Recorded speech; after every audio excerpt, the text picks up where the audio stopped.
Hi guys, welcome back with me again in this channel. On today's tutorial, I'm going to show you how you can remove the pattern lock on Android. So if your Android phone is currently using the pattern screen locks as the security and you want to remove it, this is what you are going to do. First, you can go to the settings apps on your phone and then find the security option. So just scroll down and here is the security.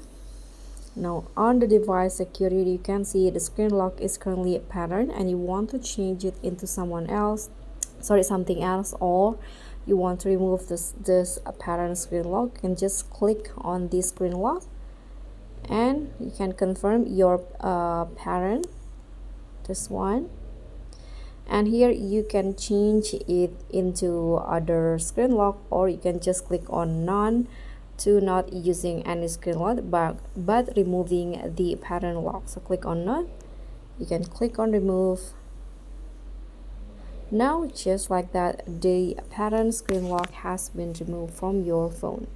So that's all from me. Thank you so much for watching. Don't forget to like, comment and subscribe. Also click on the thanks. Bye.